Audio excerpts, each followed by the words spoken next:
Queridos irmãos, no domingo passado, no último domingo, nós começamos uma nova série de reflexões dominicais, uma nova série de meditações no domingo à noite, desta feita na carta do apóstolo Paulo aos Gálatas. E eu queria convidá-lo já a abrir a sua Bíblia exatamente nesse texto, Gálatas, capítulo 1.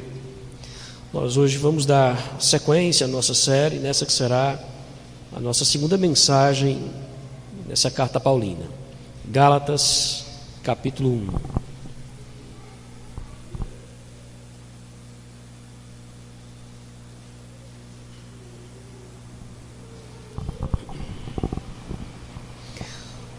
Todos encontraram?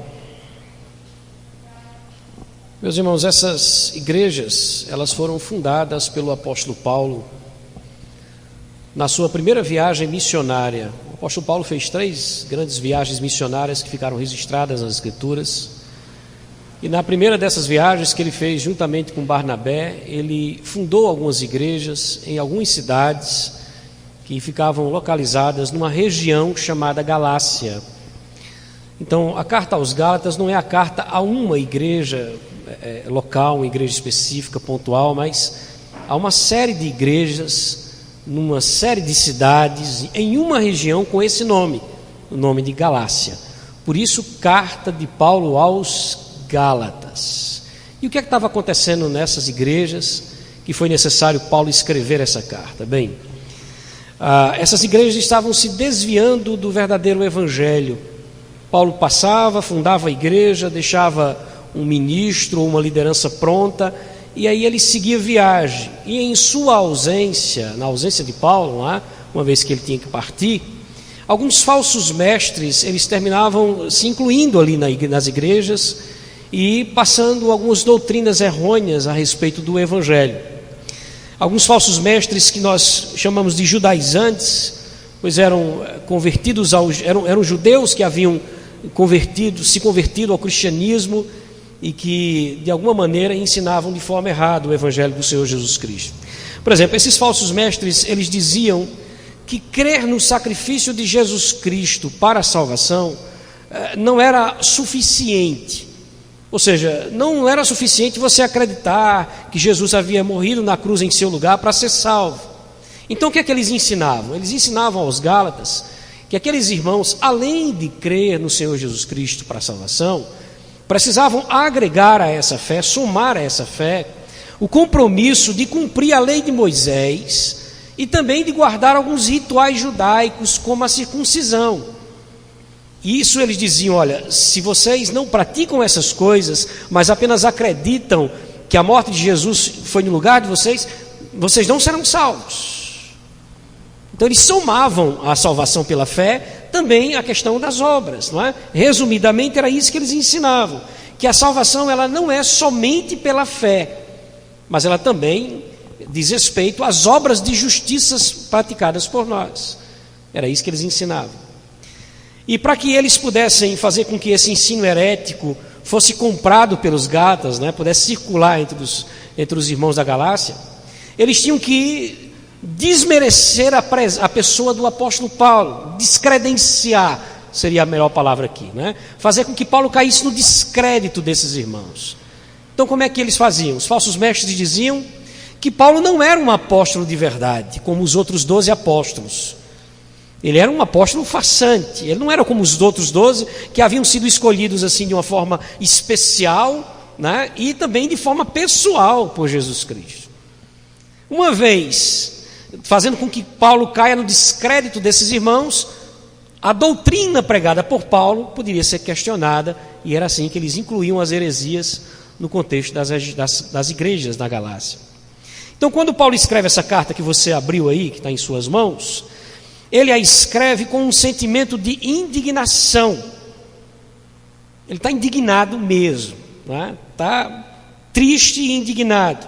E na introdução da carta, você não encontra aquilo que comumente nós encontramos como vemos as cartas de Paulo. Você não encontra elogios à igreja, não há uma espécie de saudação amistosa de Paulo como ele faz com as outras cartas, quando ele escreve às outras igrejas, né? Ainda que algumas dessas igrejas com gravíssimos problemas também, mas ele sempre saúda dizendo assim, aos amados de Coríntios, aos irmãos, aos santos em Filipos, ou coisa desse tipo. Aqui você não encontra isso. E você não encontra isso exatamente pelo sentimento de indignação do apóstolo Paulo.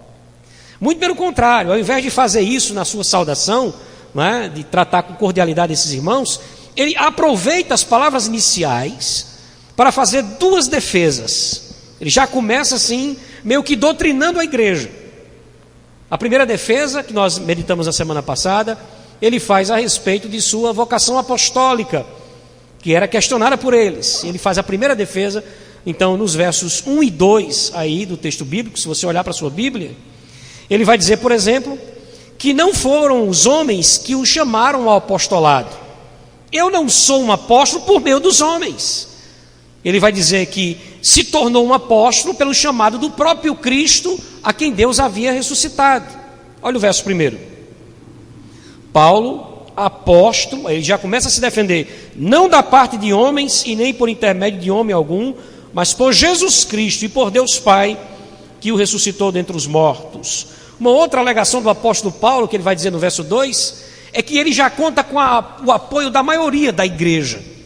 E por isso ele os inclui aqui, Paulo inclui a igreja na sua saudação, logo no início, quando diz assim no verso 2: e todos os irmãos meus companheiros, como quem diz, e eu não estou sozinho no que estou dizendo. Eu digo que sou um apóstolo, não sou um apóstolo porque a igreja me fez apóstolo, não sou um apóstolo porque alguma autoridade eclesiástica, como um dos 12 apóstolos, disse que eu era, mas eu sou um apóstolo da parte de Deus Pai, que ressuscitou Jesus Cristo, e Jesus me fez apóstolo. Aí na sequência ele diz, e eu conto com o apoio da maioria da igreja. Vocês vão ficar isolados aí na Galácia. Pois bem, meus irmãos, quando ele fala aqui que conta com esse apoio da igreja, ele não se refere apenas à aprovação da igreja, à sua vocação apostólica, mas ele se refere também à aprovação da igreja quanto à doutrina que ele havia ensinado na região da Galácia. É como que diz assim, ó, eu recebo o apoio da igreja, tanto para ser o que sou, eu sou um apóstolo e a igreja me apoia, mas também recebo o apoio da igreja em relação ao que eu ensinei aí na Galácia. E aí ele parte para a sua segunda defesa, é onde ele vai fazer uma defesa da doutrina. Percebe que Paulo não perde tempo, né? Nos versos já começa a se defender, a defender a doutrina que ele havia ensinado, o que vai acontecer a partir do verso 3 em diante até o verso 5, e será o alvo da nossa meditação nessa noite. A nossa reflexão tem como tema esse tema que está aí impresso no seu boletim, na saudação do apóstolo, uma defesa da sã doutrina. Semana passada nós vimos na saudação do apóstolo uma defesa do seu chamado, de sua vocação, não é? Hoje a defesa é quanto à doutrina pregada por ele. Mas vamos orar mais uma vez, pedindo a Deus que venha falar ao nosso coração. Nós temos aqui um tema muitíssimo importante e eu estou assim ansioso que consiga fazer com que você entenda pelo Espírito de Deus, não por mim mesmo, as coisas que estarei para dizer. Então feche seus olhos e eu quero que você peça isso a Deus, juntamente comigo. Soberano Deus, nós aqui nos ajuntamos nessa noite e já dissemos coisas tão bonitas para Ti, ó Deus.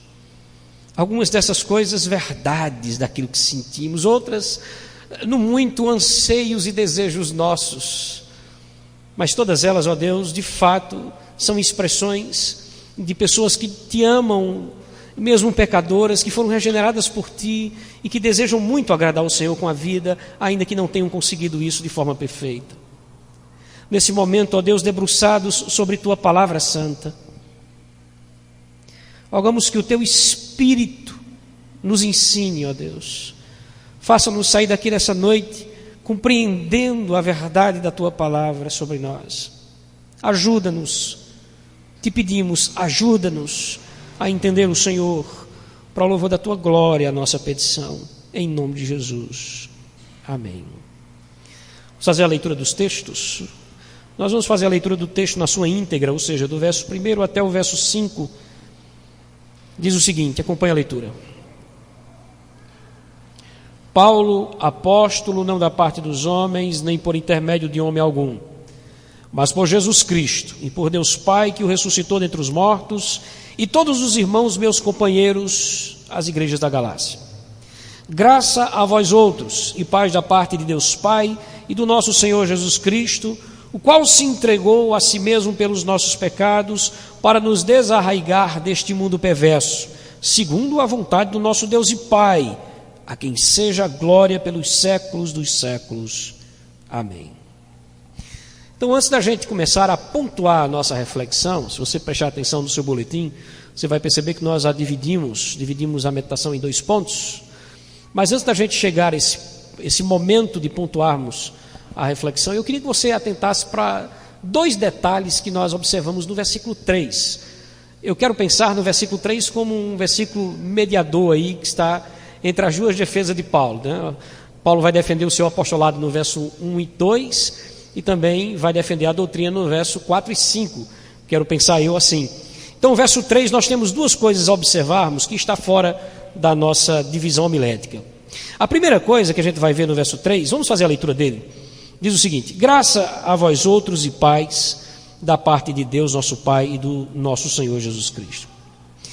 Primeira coisa que a gente presta atenção é que Paulo faz uso aqui de uma saudação, e é a única saudação que ele faz à igreja das Galácias, né? As igrejas, mas ele faz uso de uma saudação que era uma saudação comum de Paulo às verdadeiras igrejas de Cristo. Então, sempre que Paulo escrevia a uma igreja que ele tinha compreensão de que aqueles irmãos haviam sido alcançados pela graça e que, como resultado disso, já estavam gozando de paz com Deus, o que é que ele dizia no escrito? Graça e paz a vocês. É como se ele estivesse dizendo: olha, eu entendo que vocês foram alcançados pela graça já e que estão já vivendo essa paz com Deus. É intrigante para a gente, porque aqueles irmãos estavam com graves problemas de pureza doutrinária, não é? De pureza doutrinária aqui, mas Paulo parece aqui que já os considerava, ou ainda os considerava, igreja de Cristo, mesmo assim. Tanto é que no finalzinho do verso 2, ele diz as igrejas da Galácia, e o termo aí é um termo que ele usa apenas para a igreja de Cristo. Então Paulo não desiste daqueles irmãos, porque sabe que mesmo tendo começado a encaminhar-se por caminhos errôneos no sentido de doutrina, ainda assim era a igreja do Senhor que estava se perdendo e que poderia e deveria ser recuperada. Uma outra curiosidade que a gente encontra ainda no versículo 3, ainda que meio a título de introdução da reflexão, é que Paulo cita a graça de Deus já na sua introdução, quando ele diz graça e paz. A verdade é que ele já está começando a rebater o erro doutrinário que foi comprado aqui pelos Gálatas. Perceba, a graça de Deus é o seu favor não merecido, é o favor de Deus que eu não mereço. O que é que ele quer dizer com isso? Se você tem que pagar para receber alguma coisa, isso deixa de ser graça, já não é mais favor. E era isso que ele já começa dizendo aos Gálatas: olha, é graça de Deus.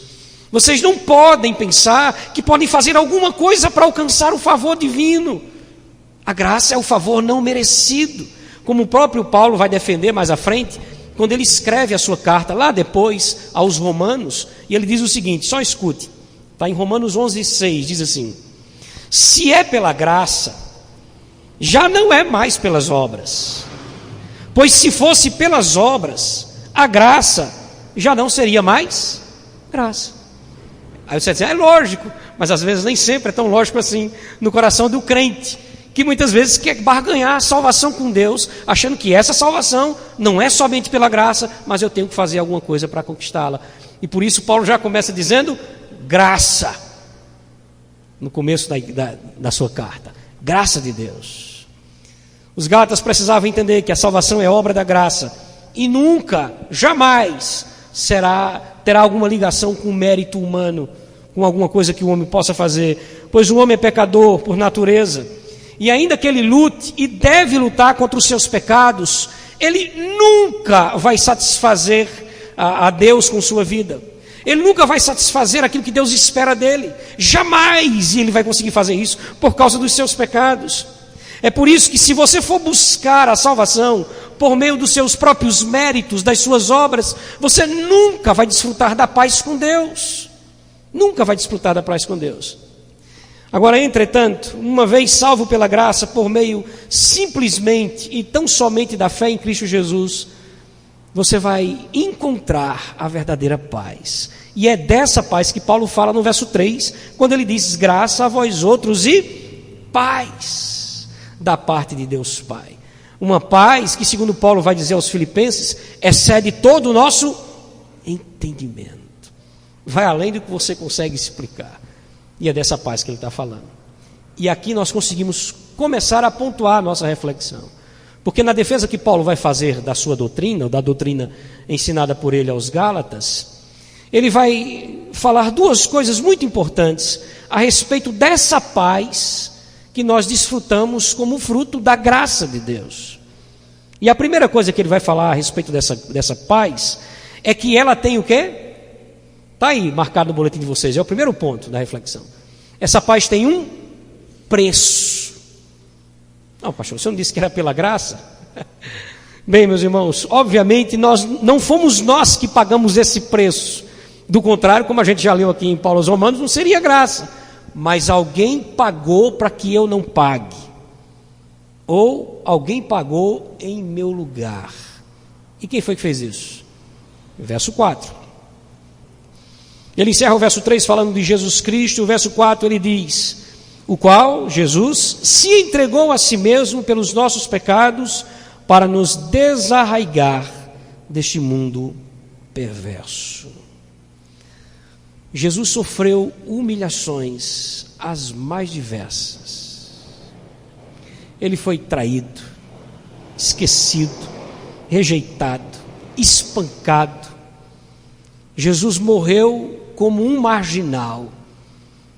Tudo isso ele passou, ou seja, esse foi o preço pago por ele, para que os Gálatas, assim como nós, pudéssemos receber ou experimentar dessa paz com Deus. Essa paz que chegou como fruto da graça, foi de graça para nós, mas custou um preço muito alto, que foi pago por Cristo.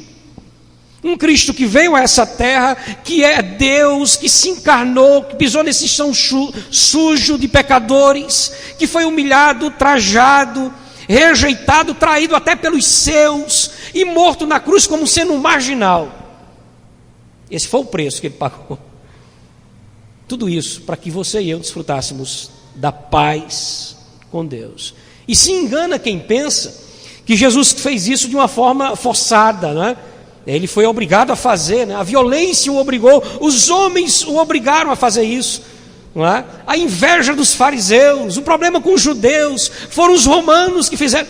Ele não foi obrigado a fazer nada, irmãos. Você percebeu o texto, como é que fala dele? O que foi que ele fez? O qual se entregou. Isso fica claro para nós que se ele não quisesse, ele não teria se entregado. Ele vai dizer lá em João capítulo 10, verso 18: ninguém tira a minha vida, pelo contrário, eu espontaneamente a dou, é o que ele diz. E quando esse mesmo Paulo escreve aos Filipenses, no capítulo 2, nos versos 7 e 8, ele vai dizer que não foi Jesus que se esvaziou, aliás, não foi ninguém que esvaziou a Cristo, foi ele, Cristo, que se esvaziou. Paulo vai dizer, não foi ninguém que humilhou Jesus, foi ele, Cristo, que se humilhou, Paulo vai dizer. Foi ele que se esvaziou, foi ele que se humilhou, ninguém fez isso com ele. Ele quis fazer isso. E os Gálatas precisavam saber exatamente disso. Paulo diz, olha, vocês precisam saber o preço que foi pago para que vocês fossem livres, para que vocês gozassem de paz com Deus. Escrevendo aos Romanos, no capítulo 1, verso 18, não precisa se abrir, o apóstolo Paulo vai dizer que a ira de Deus se revela do céu contra toda a impiedade dos homens. Ou seja, diante de Deus, ele chama aqui, Paulo chama os homens sem Deus de impiedosos. Já no texto que nós estamos lendo de Gálatas, veja só o versículo 4, ele diz que Cristo fez isso por nós para nos desarraigar desse mundo perverso. A carta de Paulo aos Gálatas chama o mundo sem Deus de mundo perverso. Soma essas duas informações e você vai perceber que é esse o olhar que Deus tem para o coração de toda a humanidade. O coração da humanidade diante de Deus é um coração de impiedosidade, é um coração de pessoas impiedosas e perversas. É essa a ideia que ele traz. Todos nós somos assim por natureza. impiedosos e perversos. E expressamos essa impiedade nossa e essa perversão nossa por meio, por exemplo, das nossas palavras, das nossas atitudes e até mesmo por meio dos nossos, onde só a gente conhece, não é? Mas Deus também sabe. Então é exatamente assim que a gente expressa a nossa impiedade e perversão. Nós somos naturalmente assim, meus irmãos. Se você pegasse, se você não se colocasse dessa maneira, mas citasse para mim uma pessoa que para você é um exemplo de pessoa, né? Talvez alguém que tenha marcado a história da humanidade com atos de filantropia, de ajuda ao próximo, né? Tenha sido talvez um desses premiados pelo Prêmio da Paz no fim de cada ano, né? Se você pegasse uma dessas pessoas e dissesse assim, pronto, vamos botar essa pessoa aqui diante de Deus, ainda assim, toda essa impiedade e perversão ficaria claro. Ficaria claro diante de Deus. Você já imaginou se nesse momento fôssemos capazes, você que está aí sentado, de chamar cada um de nós aqui à frente e tivesse alguém aqui com um dom especial para dizer tudo aquilo que nós estávamos pensando durante essas 2 últimas semanas? Quem ficaria dentro da igreja? Eu ia me embora. Eu não me arriscaria. Se chegasse alguém com uma capacidade de dizer assim, olha, eu tenho condições de dizer o que todos esses queridos aqui fizeram e pensaram e disseram nesse último mês que passou. E começasse a falar, né? Começasse por mim. Dissesse, o pastor Darquinho no dia tal tinha assim, pensou isso e fez isso e disse isso. Quem ficaria aqui dentro? Todos nós somos perversos, irmãos, impiedosos. E é exatamente por essa razão que Deus não aceita as nossas obras de justiça. Nenhuma das nossas obras de justiça Ele aceita. Porque exatamente todas elas estão contaminadas por nossa natureza. Então tentar merecer, ganhar essa paz com Deus, por meio das nossas próprias atitudes, é na verdade uma gravíssima afronta contra Deus. Você vai estar afrontando Deus quando diz, Senhor, olha para as minhas obras, olha para o que eu tenho feito, olha para o meu esforço, e por isso me concede paz contigo. Isso é afrontar Deus. É um ato ou de cinismo ou de ignorância nossa, pois nós somos perversos, impiedosos diante de Deus. Nós não éramos, nós somos. Porque iniciamos todo o culto nosso pedindo, suplicando a Deus que perdoe os nossos pecados. Por que a misericórdia do Senhor se renova a cada amanhecer?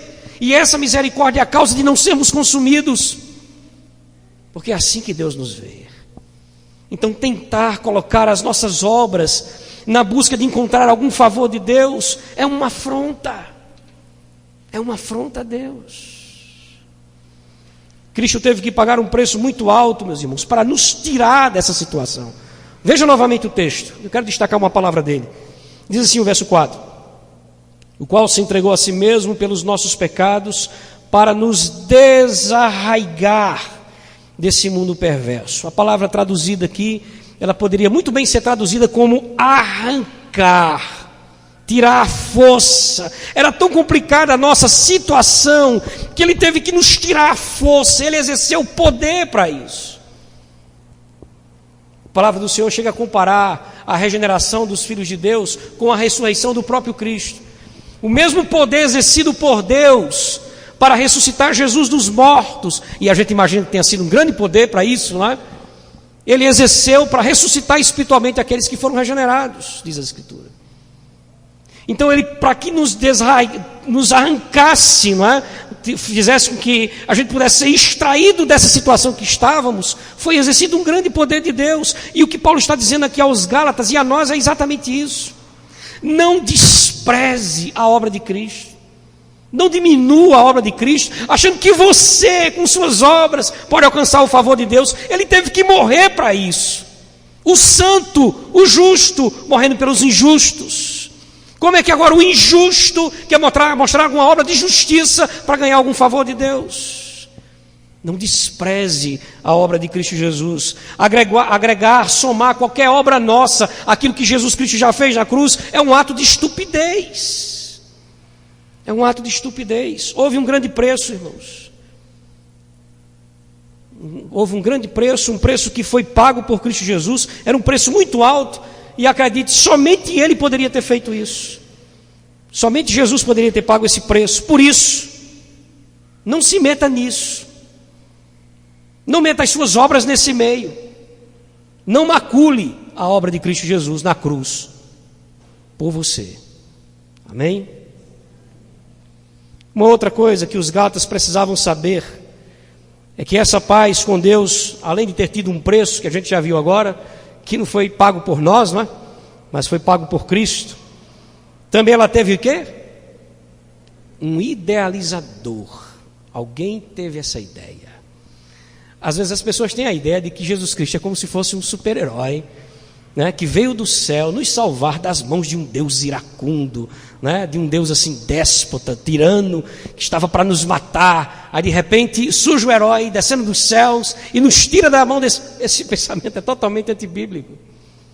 Perceba no texto, veja de quem foi o plano para nos salvar, ainda no versículo 4. O qual se entregou a si mesmo pelos nossos pecados. Onde eu parar, vocês continuam com o texto. Para nos desarraigar desse mundo perverso, vocês?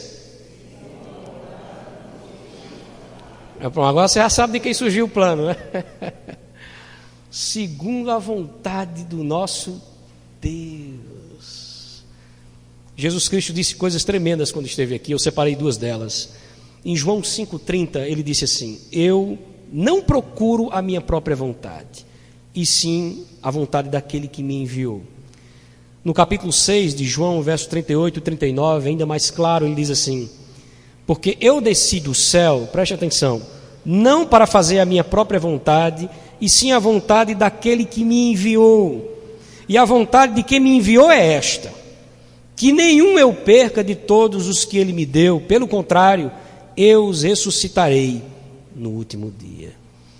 Então a ideia, o plano de fazer com que você fosse salvo por meio unicamente da morte de Cristo Jesus, foi de quem?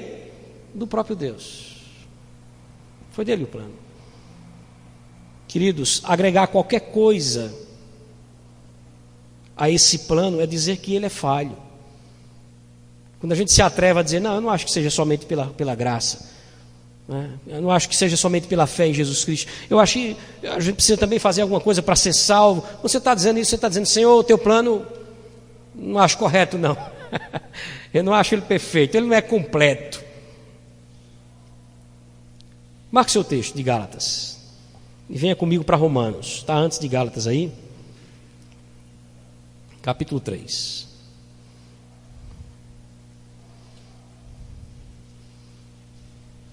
Eu quero criar uma sintonia aqui entre o texto de Romanos e o que nós acabamos de dizer aqui. Romanos capítulo 3.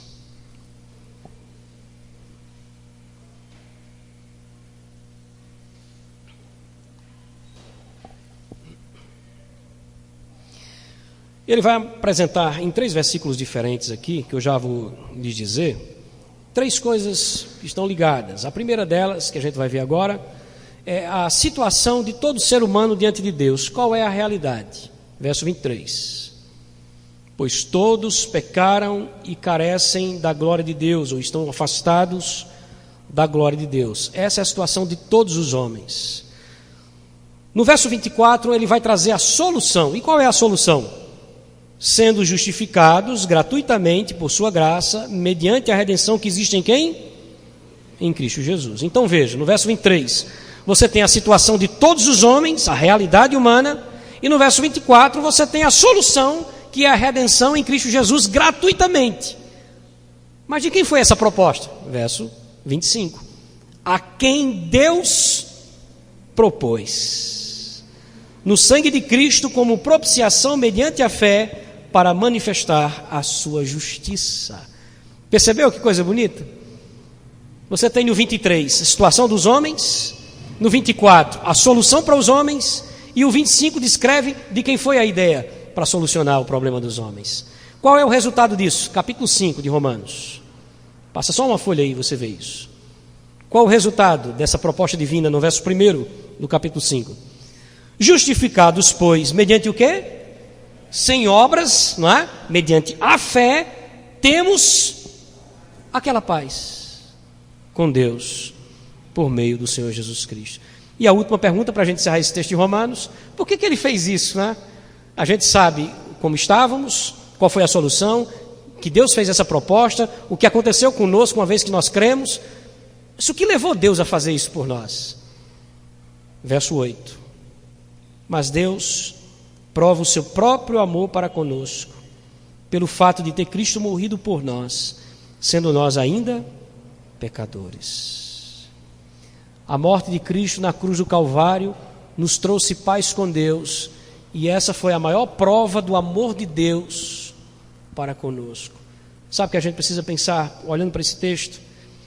É que não aceitar a salvação, a justificação, por meio somente da fé, mas acreditar que nós temos capacidade de salvar a nós mesmos pelas nossas obras, os nossos atos de justiça, é desprezar o amor de Deus. Pois afinal de contas, a justificação pela fé somente é uma proposta de Deus para nós, como prova do amor dele por nós. Diferente disso, é ridicularizar aquilo que Deus fez por nós, é dizer que o plano dele, ainda que motivado pelo seu amor, é um plano imperfeito, é um plano incompleto, e eu não aceito. A proposta de Deus é salvação, não pelo que você pode fazer, mas é salvação pelo que Cristo já fez na cruz do Calvário. Essa é a proposta. Note, meus irmãos, nós não entramos com absolutamente nada. Jesus morreu por nós, mas fez isso porque quis. Como diz o texto, se entregou por nós. E a morte de Cristo não foi um acidente, mas um plano orquestrado pelo próprio Deus para fazer com que o homem fosse arrancado dessa situação de depravação do seu mundo e da sua própria alma.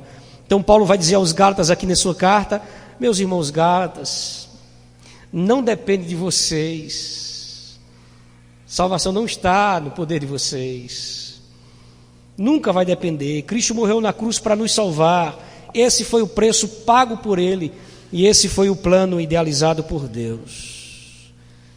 Por que Deus fez tudo isso? Por que Ele não deixou nada para a gente? O Senhor não precisa fazer absolutamente nada, apenas crer em Jesus Cristo. Jesus, quando esteve aqui, disse isso várias vezes: quem crê em mim será? E as obras, Senhor? Creia em mim e será salvo. Confie que Deus mandou Jesus para lhe resgatar e você será salvo. Por que Ele fez isso? Por que Ele não contou com absolutamente nada de minha parte? Para que toda a glória seja dada tão somente a Ele. E é por isso que Paulo finaliza o texto dizendo exatamente isso que está aí no versículo 5, lá de Gálatas, quando ele encerra dizendo: a quem seja a glória pelos séculos dos séculos. Amém. Para que a glória seja toda dele. Os Gálatas precisavam saber disso, que Cristo tinha entregue sua própria vida, pagando o preço por eles, que é de graça para nós, mas custou um alto preço para Cristo, que se humilhou na cruz, que se entregou pensando em nós, e a gente devia valorizar isso crendo exatamente que a justificação é somente pela fé, porque do contrário eu estou desvalorizando o que Jesus fez por mim. E depois entender que houve um idealizador disso tudo. Foi um Deus que nos amou antes da fundação do mundo. E que planejou a morte de Cristo como prova do amor dele por mim e por você. Paulo já começa a carta dizendo aos Gálatas: toda a glória da salvação de vocês deve ser dada somente a Deus. Somente a Deus. Amém, meus irmãos? Eu quero encerrar fazendo algumas pequenas aplicações extras aqui. Primeira delas, você percebeu que os irmãos Gálatas eram falhos e fracos, mas ainda assim eram irmãos. Paulo trata como igreja de Cristo, saúda-os com a graça e a paz. A igreja de Cristo, ela em toda a história é feita de pessoas falhas e fracas. Você duvida? Olhe para o lado e você vai perceber isso. Olhe para o seu lado e você vai notar isso. Pessoas fracas e falhas, que em dados momentos decepcionarão você e serão alvos também, dos seus problemas e de suas fraquezas, serão decepcionados por você. Contudo, meus irmãos, o que a gente precisa entender é que Deus amou essa igreja. ao ponto de enviar Cristo para que, de forma humilhante, morresse por ela. Ele amou essas pessoas fracas e pecadoras que somos nós. E por isso, meus irmãos, nós temos a obrigação de também valorizar a igreja de Cristo, mesmo sendo ela como é. De amar a igreja com suas fraquezas, com suas falhas. Afinal de contas, a nossa esperança e a promessa do Senhor é que na volta dele, e só na volta dele, é que essa igreja será definitivamente aperfeiçoada. Até lá é lutar e amar o Senhor e sua igreja. E sua igreja. Ainda que igreja falha, como de fato ela é. Uma outra coisa que a gente precisa aprender é que a obra necessária para a salvação não é feita por nós. A obra necessária para a salvação já foi feita há 2000 anos atrás. Às vezes o pessoal costuma dizer, o melhor de Deus ainda está por vir. A não ser que você esteja falando da volta de Cristo, né? Porque o melhor que Deus tinha para fazer por nós, Ele já... Poxa, que coisa linda, né? Ele já fez. Eu não devo ser inspirado a duvidar do amor de Deus. Eu não devo ser levado a desafiar Deus com coisas do tipo assim, Senhor, prova teu amor por mim. Ele já fez, meu irmão. E é a única coisa que nos diferencia dos demais. Pois todos nós vamos adoecer, todos nós vamos morrer, muitos de nós somos pobres, muitos de nós temos doenças que não vão ser desalojadas dos nossos corpos, outros problemas mais vamos sofrer igual a todo mundo nesse mundo aqui. Todos os que vivem nesse mundo estão abertos a esse tipo de problema. E o que diferencia-nos dos demais? Salvação em Cristo Jesus. Ele provou o seu amor por nós quando entregou Jesus para morrer em nosso lugar. Não duvide do amor de Deus por você. Não duvide. Não se atreva a fazer isso. O Senhor nos salva por aquilo que Jesus já fez. E é isso que significa dizer que a salvação é pela graça, como disse Paulo no tão clássico texto de Paulo aos Efésios, capítulo 2, versos 8 e 9, né? Você conhece esse texto de colo, conhece?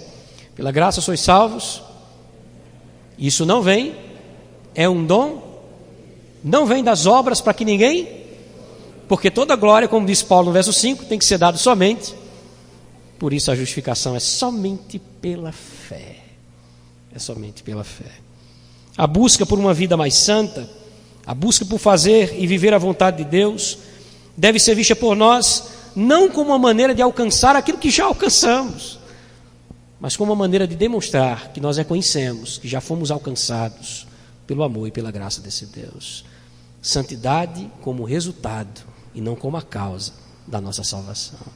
Que Deus nos abençoe, nos faça cada vez mais gratos, pois afinal de contas, toda glória e todo louvor, sempre em toda matéria de salvação, será dada sempre ao nosso Deus e Pai. Feche seus olhos e vamos orar.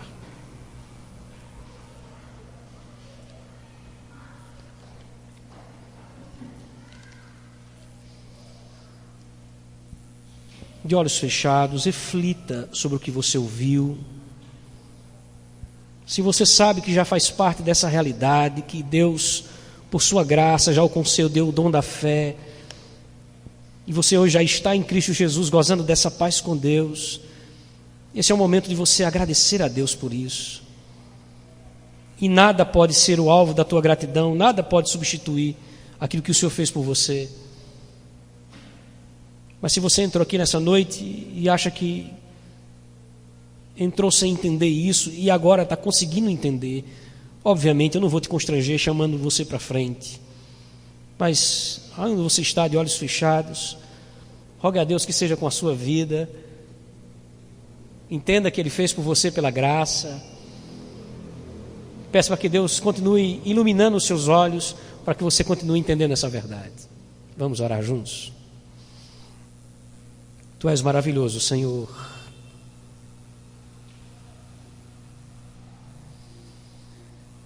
E se torna ainda mais maravilhoso para nós quando olhamos para a nossa própria vida e não entendemos como o Senhor pode amar pessoas assim,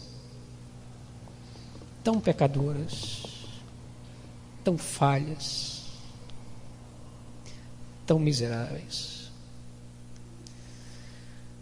Mas na defesa do teu Filho, na sua carta inspirada, nós somos ensinados que foi por causa do teu amor que o Senhor fez isso. Nós somos diminuídos por tua graça, somos colocados em nosso lugar, que é sempre aos teus pés, e entendemos que não há justiça em nós, mas por causa da justiça de Cristo fomos aceitos pelo Senhor. Se há alguma coisa a pedir nessa oração que deveria ser exclusivamente de gratidão, é que o Senhor nos ajude a honrar cada vez mais o Senhor, nos faz temer cada vez mais o Senhor, nos faz te amar cada vez mais, que a imagem da cruz do Calvário seja o elemento a constranger a nossa alma diante do pecado. Ajuda-nos, ó Deus, por intermédio do teu Espírito, a valorizar a obra de Jesus na cruz por nós, para que a santidade seja de verdade, não uma moeda de barganha com um Deus que já nos salvou e não precisa dela, mas simplesmente a evidência da gratidão de um povo que reconhece que foi justificado tão somente pela fé em Cristo Jesus, obra da tua graça. Obrigado por tua graça, Senhor. Louvamos o teu nome essa noite. Recebe nossa gratidão e nosso reconhecimento, em nome de Jesus.